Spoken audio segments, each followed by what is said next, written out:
Assalamualaikum warahmatullahi wabarakatuh. Selamat berjumpa kembali di podcast Bapak ke Semarang. Disiarkan langsung dari Jalan Pahlawan nomor 1 Simpang 5 Semarang. Alhamdulillah pagi hari ini kita kedatangan tamu yang sangat luar biasa. Kita akan berbicara tentang kesehatan kerja ya. Saya sendiri belajar dulu dari Sumakmur PK. Baik, kita dengarkan perkenalan dari Prof. Muhtarudin. Siapa beliau dan nama lengkapnya kita dengarkan sebagai berikut. Silakan, Prof. Baik, Pak Asep. Assalamualaikum warahmatullahi wabarakatuh. Waalaikumsalam warahmatullahi wabarakatuh. Selamat pagi, salam sejahtera untuk kita semua. Pak Asep, siap. Kalau ditanya nama lengkapnya Muhtarudin Mansur. Muhtarudin, ya. Jadi ikut Persatuan Udin Sedunia dong.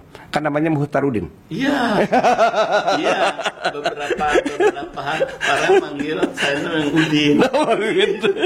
Tapi kalau misalnya teman-teman lama panggilnya Tatar. Oh, jadi, Tatar. Kalau baik. sering penataran ya ingat saya. Oh, gitu. Nanti kalau ada penataran ngundang Prof lagi ya. Maksudnya begitu. Jadi sering-sering diajak. Siap, Prof.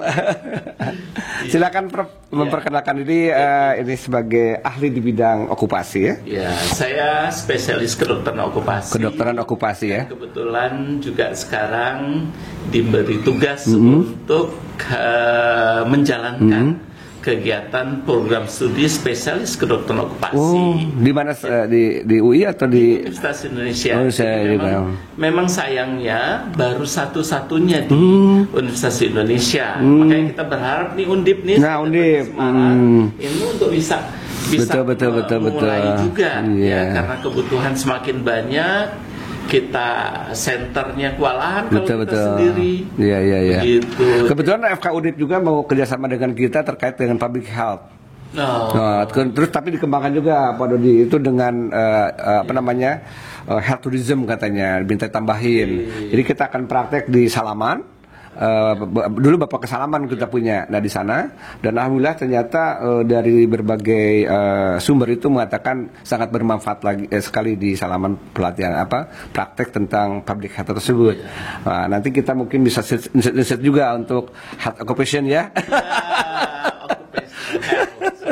Iya, occupational health ya. Bisa nanti juga kerjasama dengan UI, Pak Asep. Betul. Karena pelatihan penata laksanaan penyakit akibat kerja. Iya, betul. Itu karena itu sudah ada modulnya. Iya, jadi itulah bidang yang saya geluti sementara ini spesialis kedokteran okupasi.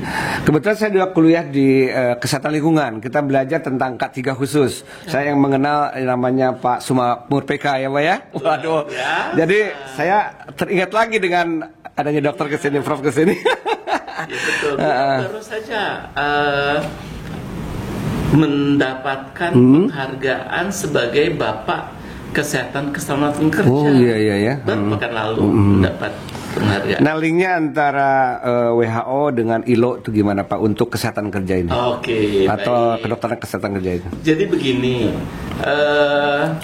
2008 itu Badan Kesehatan Dunia WHO itu mengubah paradigma dari kesehatan kerja. Menjadi kesehatan pekerja. Oh, kesehatan kerja menjadi kesehatan pekerja. Oh iya. Bagaimana action untuk kemudian praktik kedokteran okupasi dalam menjalankan layanan kesehatan kerja ini tidak hanya fokus pada penyakit akibat kerja dan kecelakaan kerja. Oh, lebih dikembangkan lagi. Iya, tetapi bagaimana membuat pekerja ini produktif, dapat mengatasi masalah reproduksi, masalah gizi, masalah penyakit menular, TB, HIV, AIDS, malaria, dan juga tentu saja yang satu lagi juga terkait dengan penyakit tidak menular seperti yang sekarang sedang ini kardiovaskular yang katastropik di negara kita. Jadi ini istilahnya konvensinya bersama dong ya antara ILO sama itu ya. ILO tahu ILO International Labour Organization. Organisasi pekerja internasional toh. Baik. Dan inilah yang kemudian ILO kemudian membuat standar-standar juga bekerja sama dengan WHO, kemudian juga merambah bidang-bidang di bidang penyakit menular maupun penyakit tidak menular. Saya amati ya, pekerja kita ternyata sekian persen atau di atas 60% tuh wanita ya Pak ya. Saya lihat tuh kan di pom bensin, pabrik-pabrik itu banyak. Nah ini memang kesehatan reproduksi ini sangat penting. Nanti kami juga kedatangan deputi dari BKKBN akan berbicara tentang reproduksi. Nyambung ya. Iya nyambung. Iya. Betul. Iya, karena khusus buat Prof tentang okupasi.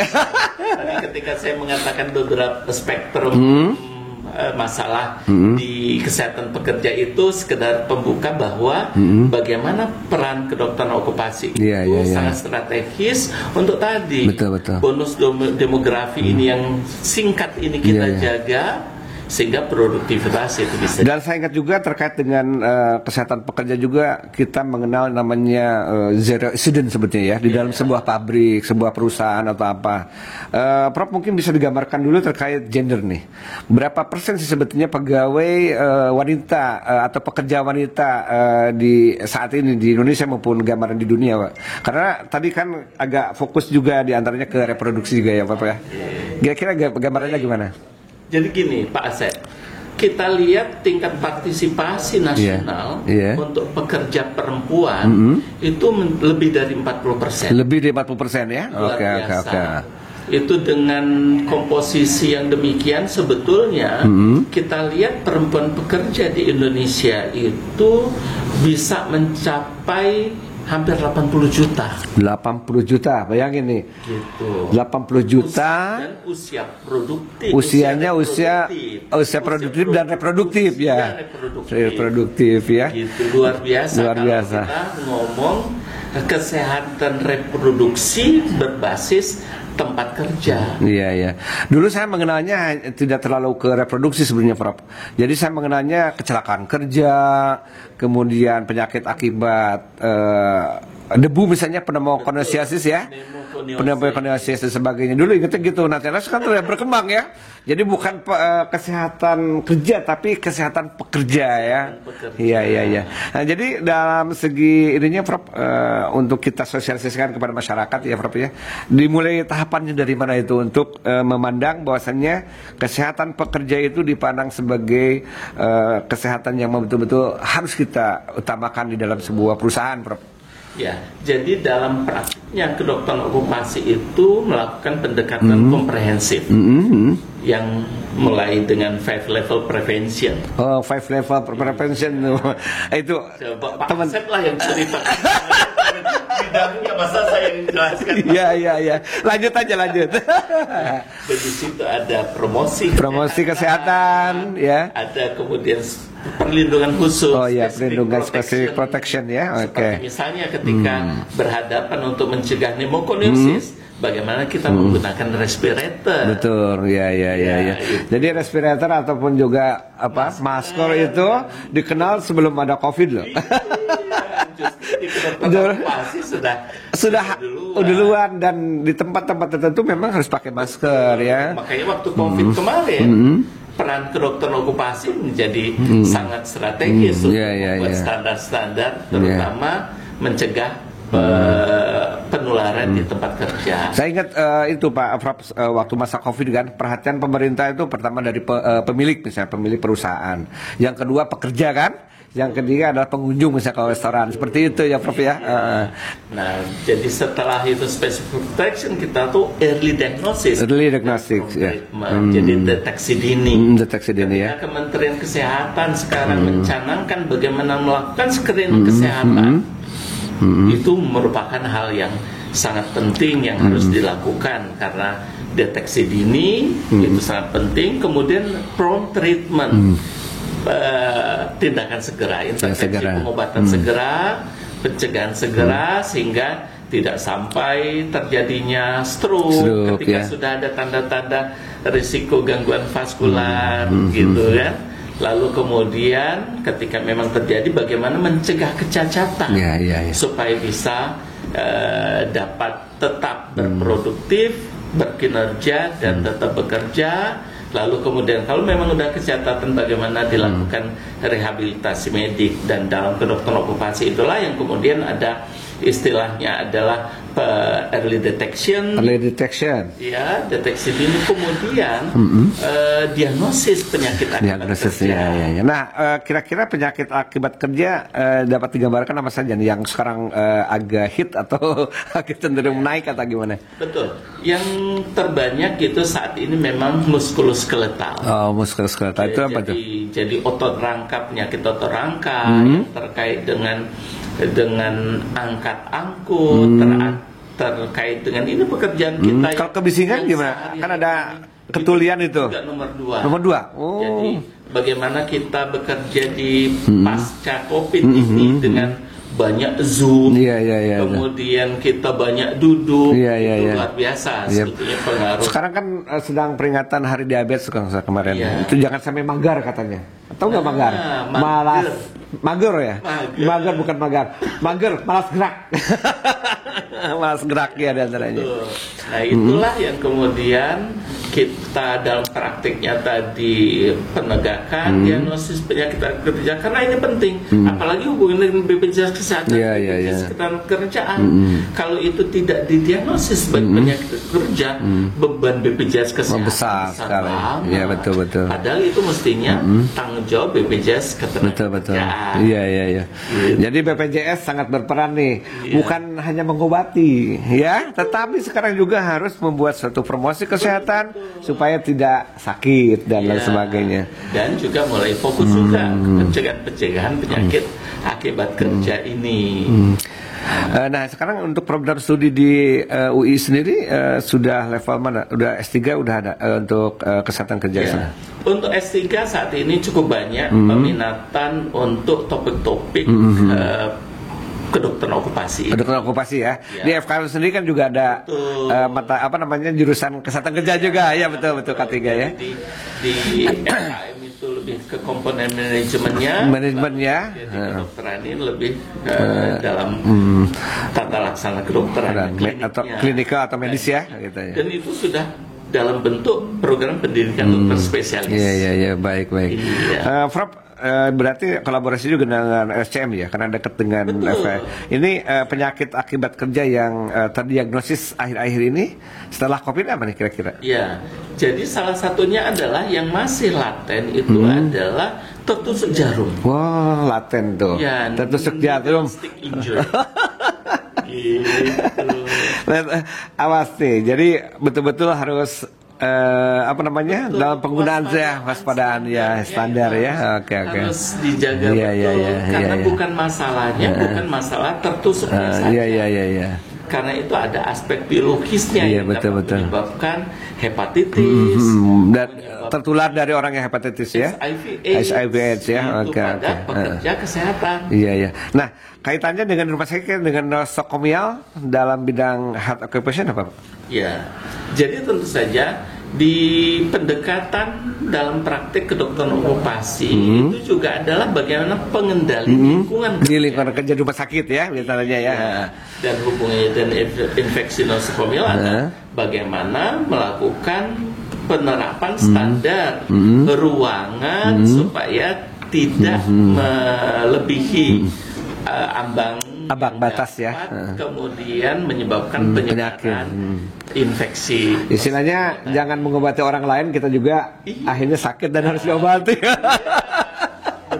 Iya Prof. Dan bisa yang dirawat masuknya karena sakit apa, dirawat karena sakit apa. Betul. Itu juga.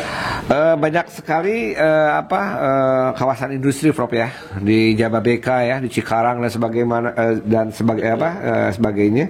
Itu Prof sudah sejauh mana nih merangkul perusahaan ya dengan CSR dan sebagainya dalam rangka health occupation ini ataupun kedokteran okupasi ini Prof? Jadi sebetulnya salah satu program yang sudah berjalan di prakarsa Kementerian Kesehatan kalau itu adalah gerakan perempuan pekerja sehat dan produktif. Gerakan perempuan pekerja sehat dan produktif. Baik. Dan di situ komponen pentingnya adalah bagaimana ASI eksklusif. Ini penting banget untuk pencegahan stunting. Iya. Oh, jadi udah meluas. Dulu berpikir, wah, ini ada orang kerja di pabrik kapas, pneumokoniosis penyakit akibat ini, ternyata sudah ke arah itu ya. Iya. Jadi bagaimana praktik kedokteran okupasi itu memfasilitasi untuk ASI eksklusif. Iya. Itu bayangin Pak Asep, kalau kita misalnya di... Sebentar Prof, saya bayangkan dulu Prof. Oh iya. Ya Prof, maaf Prof, saya orang Sunda Prof, suka canda Prof. Ngomong apa?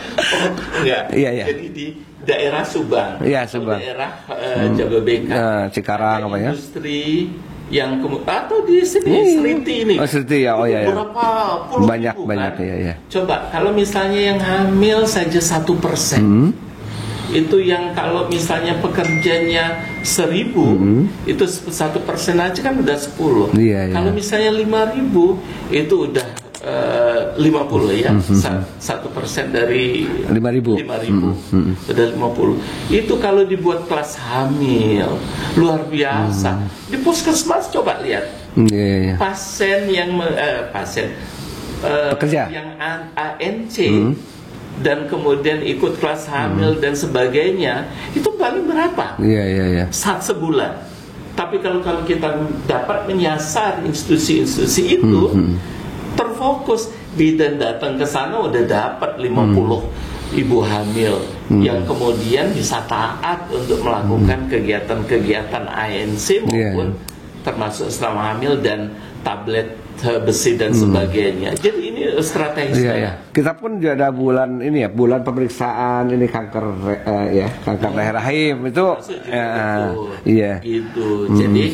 Jadi dengan pendekatan ini menurut saya akan lebih mudah. Kemudian dari perusahaan juga akan memfasilitasi. Mengapa? Betul. Karena mereka merasa untung orang mendapatkan fasilitas untuk karyawannya sehat, pencegahan untuk kanker serviks misalnya, pemeriksaan IVA itu bisa dilakukan di tempat di perusahaan itu. Ini sekali akses yang sangat. Jadi Pak Dodi, kita ada pelatihan nih Pak tentang pemeriksaan IVA dan ini untuk kanker rahim dan juga kanker serviks. Itu menurut amatan kami yang terduga positif dari hasil pemeriksaan kita 10% loh Pak.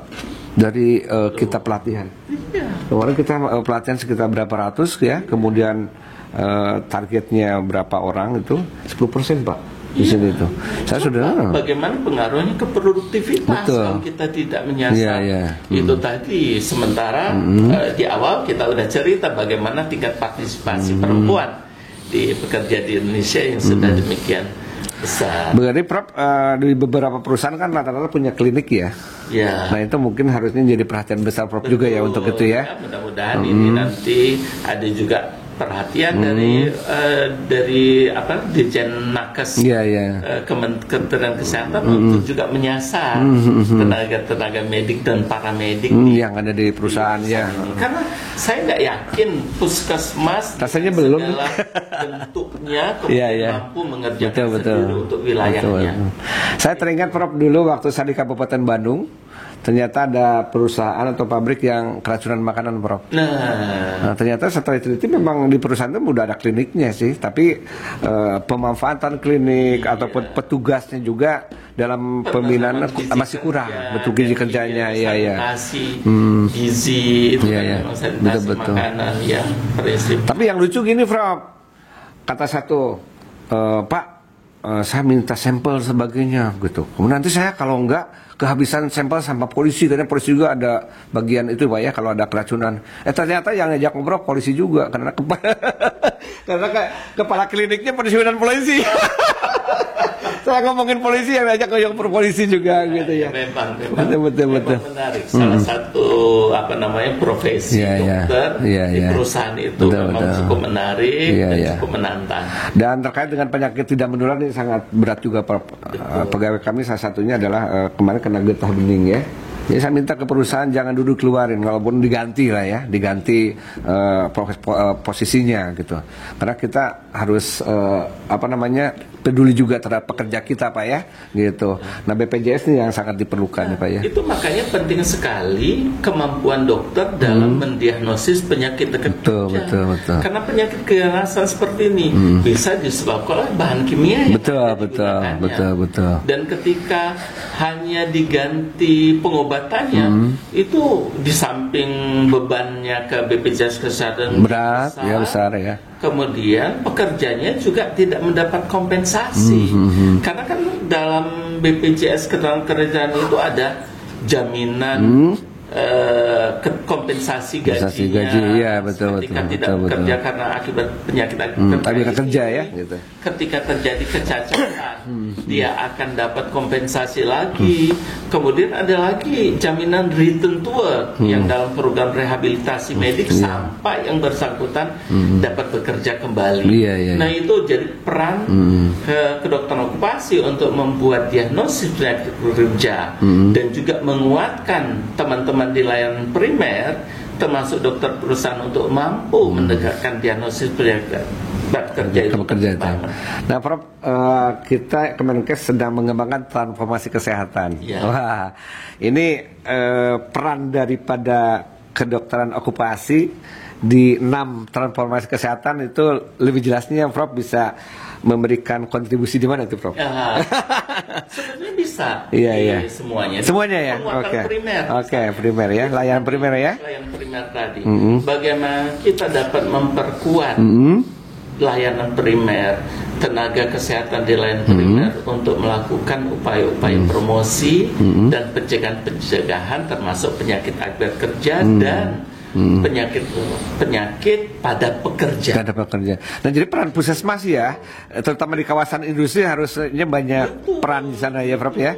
Begitu. Dan tadi bagaimana kemudian kalau teman-teman di katakanlah klinik kesehatan perusahaan itu sebagai satelitnya puskesmas itu akan besar sekali ya untuk mencakupnya jadi besar banget. Termasuk di kita punya kantor kesehatan pelabuhan, bagaimana pekerja pelabuhan menjadi salah satu objek ya. Betul. Untuk untuk kesehatan di sana ya Pak ya. Dan ketika katakanlah kemudian klinik-klinik kesehatan ini juga sudah menjadi satu kesatuan dalam kan ada satu sehat sekarang. Iya betul. Nah satu sehat kan itu transformasi digitalisasi kesehatan. Betul. Coba aturan kita sudah mensyaratkan bahwa setiap tahun pekerja itu menjalani pemeriksaan kesehatan. Iya betul. Itu datanya wah luar biasa betul. Udah kaya banget dalam waktu sekian minggu udah penuh tuh. Betul. Ini data satu sehat itu ya. Tapi ketika memang orientasinya puskesmas tanpa menolak kiri kanan ya habislah tenaga. Betul. Nggak akan terlaksana itu Pak Asep. Itu menurut saya. Jadi untuk di satu sehat Prof nanti harus menanamkan satu ikon ya tentang pekerja. Ada kedokteran okupasi, kesehatan pekerja di situ data. Pak Asep juga sebagai pekerja mestinya bisa masuk di situ. Betul. Kita kadang-kadang orang kesehatan lupa kita juga sebagai pekerja. Gitu. Insya Allah nanti dengan satu sehat semua manusia Indonesia atau orang-orang Indonesia, penduduk Indonesia akan terlihat bagaimana keadaan kesehatannya ya. Prof, yang kedua tentang kaitannya dengan layanan sekunder. Iya, di bidang transformasi kesehatan dari pekerja gimana Pak?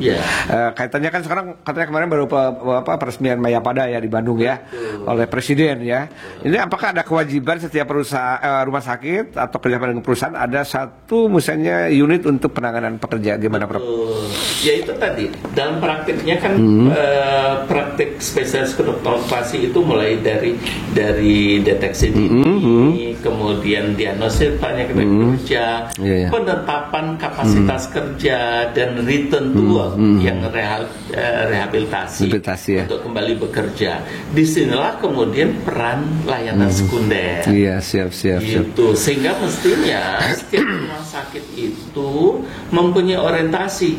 Begitu pasiennya ini usia produktif, bekerja, makanya harus terus berpikir tentang kesehatan pekerja yang tadi spektrumnya cukup luas tadi. Pendidikan kedokteran kesehatan kerja ya Prof ya, itu baru ada di UI. Kedokteran okupasi baru ada di UI spesialisnya. Nah kita punya juga transformasi di bidang SDM kesehatan. Harapan Prof gimana nih untuk kalau pendidikan masih lama lah gitu ya, tapi untuk pelatihannya atau peningkatan SDM terkait dengan kedokteran kesehatan kerja itu gimana Prof? Saya kira Kementerian Kesehatan harus membuat suatu program afirmatif ya untuk pengadaan tenaga tegas spesialis okupasi di setiap kabupaten. Gitu.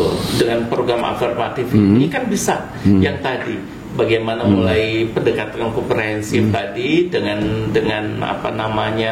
koordinasi dan supervisi untuk fokus pada kesehatan pekerja ini dikoordinasi oleh spesialis okupasi di kabupaten dinas kesehatan tadi. Saya kira itu merupakan hal yang dapat mulai difikirkan dalam waktu dekat. Tapi beberapa waktu lalu saya ingat Puskesmas pun kan diajarkan tentang kesehatan kerja terutama ya. Nah ini dokter kesehatan kerja sendiri di Indonesia sudah berapa banyak loh? Kalau misalnya mereka yang mempunyai kemampuan basic itu banyak. Banyak basic ya. Bahkan puluhan ribu maksud saya. Nah, tetapi yang penting adalah bagaimana implementasinya, karena sebagian besar sebetulnya sektor informal ini menjadi tantangan, karena 70% itu sektor informal. Nah, inilah yang kemudian di Puskesmas itu pentingnya pelaksanaan pos upaya kesehatan kerja, Nah ingat betul pos upaya kesehatan kerja ya saya ingat itu Pak. Iya. Jadi saya cuma ngingetin aja Pak itu banyak loh Pak. Banyak yang sebetulnya sudah dikerjakan kemudian nggak dikerjakan. Iya. Kemudian banyak yang harus dikerjakan belum dikerjakan. Lebih dari 10.000 puskesmas. Kita punya gambaran nggak tentang pos kesehatan kerja itu?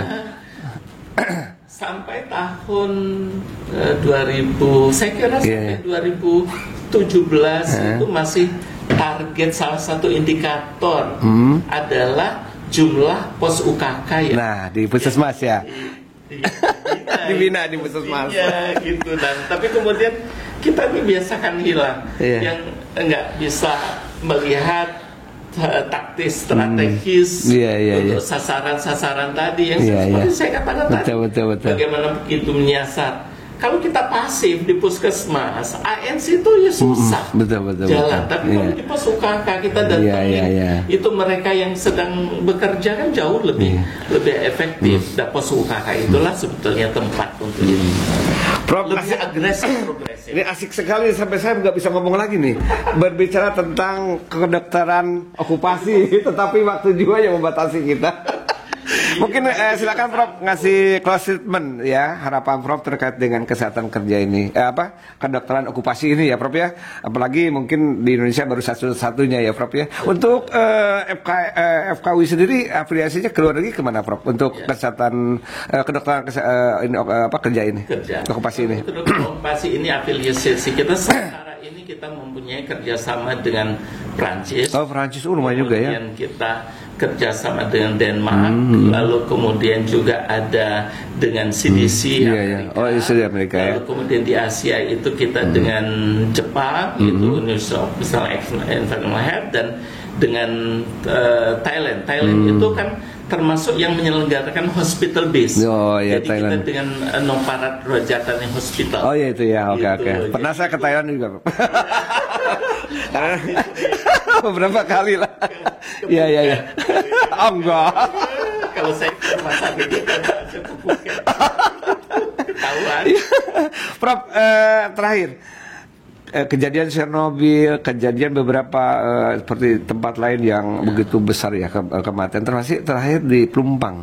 dari kedokteran okupasi mungkin bisa bagaimana tuh kejadian pelumpang supaya tidak terjadi lagi. Informasinya sampai 3 kali Prof di sana. Betul. Itulah dia yang saya katakan tadi, yang ketika kita melakukan deteksi ini, identifikasi, karena salah satu hal yang penting dalam kedokteran okupasi, dalam layanan kesehatan kerja dan membudayakan kesehatan dan keselamatan kerja itu adalah identifikasi bahaya dan penetapan risiko. Saya kira ini harus dilakukan berulang dan kontinu, tidak boleh diabaikan. Kasus Chernobyl, kasus pelumpang, menurut saya itu lebih banyak karena manajemennya terutama. Demikian perbincangan dengan Bapak Profesor Muhtarudin. Selamat berjumpa kembali di podcast Bapelkes Semarang. Waalaikumsalam.